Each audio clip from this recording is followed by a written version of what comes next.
Welcome back to my YouTube channel. आज की हमारी कहानी है भतेरी। अगर वीडियो पसंद आए तो लाइक और शेयर कर दीजिएगा। तो चलिए बिना देर किए हम अपनी कहानी स्टार्ट करते हैं। समाज अपने आप में एक बहुत बड़ा शब्द है, लेकिन जितना बड़ा यह शब्द है उतनी ही बड़ी बड़ी कहानियाँ समाज और सामाजिक प्रथाओं से जुड़ी हुई है। इन्हीं कुछ सामाजिक प्रथाओं में एक प्रथा है बेटी को बोझ समझना। दहेज प्रथा की बड़ी बड़ी बेरियों में जकड़ कर समाज आज इतना लाचार हो गया है कि जिन बेटियों को समाज लक्ष्मी का रूप समझता था, आज वही लक्ष्मी समाज को बोझ लगने लगी है। आज इन्हीं सामाजिक प्रथाओं से ओत-पोत एक कहानी भतेरी, हर टचिंग स्टोरी। भतेरी अपने मजदूर माँ बाप की 2 लड़कियों के बाद तीसरी औलाद थी। 3 लड़कियों के पैदा होने से दुखी होकर उसके पिता ने उसका नाम भतेरी रख दिया था। भतेरी का अर्थ था बहुत, और भतेरी के माता पिता अब चौथी लाख की नहीं चाहते थे। खैर, भतेरी का नाम सार्थक हुआ। उसके बाद एक लड़के का जन्म हुआ, लेकिन भतेरी अभी भी एक बोझ ही थी। जब भतेरी 6 वर्ष की हुई तभी उसका बाप मर गया।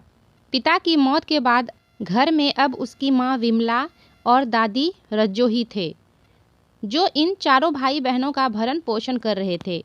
भतेरी की दादी रज्जो को आज भी बेटे की मौत से ज़्यादा दुख ये था कि भतेरी का बाप अपने पीछे 3-3 लड़कियों को छोड़ गया था।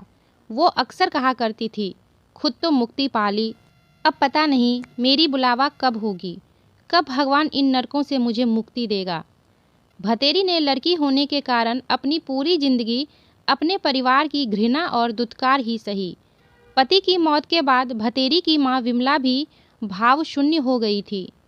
उसे भी अब अपनी तीनों बेटियां जिम्मेवारी नहीं, बोझ ही दिखाई देती थी। जब भतेरी 12 वर्ष की हुई तो उसे ब्लड कैंसर हो गया। डॉक्टर ने बताया कि काफ़ी रुपया भी लगेगा और परिवार में से ही किसी को अपना मेरू रज्जा यानी किडनी देना पड़ेगा। डॉक्टर ने साफ कहा था कि देने वाले की जान को कोई खतरा नहीं होगा। 12 साल की लड़की के ब्लड कैंसर होने की खबर जैसे ही गांव वालों को लगी तो भतेरी के लिए गांव वालों का दिल पसीज गया।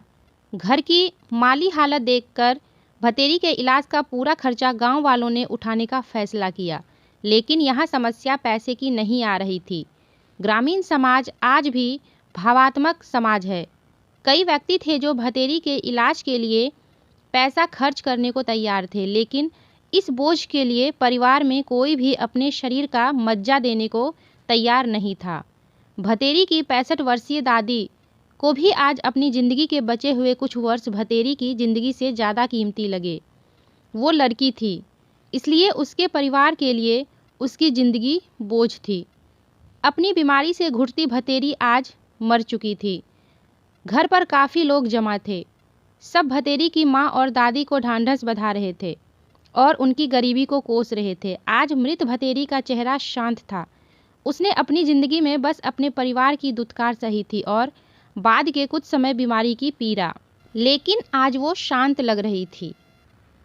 क्या इच्छा रही होगी उसकी अंत समय में। एक बार उसे कहते सुना था, माँ, आदमी मरने के बाद अलग अलग रूप में जन्म लेवे है, कुत्ता, कीड़ा, चूहा या डांगर, मतलब पालतू पशु।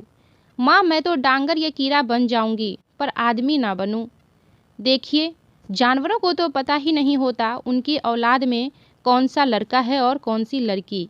आदमियों को पता हो ये फ़र्क तो बस उसका बाल सुलभ मन मानव की इस वृत्ति का प्रतिकार नहीं कर सकता था, लेकिन जिंदगी भर जो घृणा उसने अपने प्रति देखी थी वो उसे ज़रूर महसूस कर सकती थी।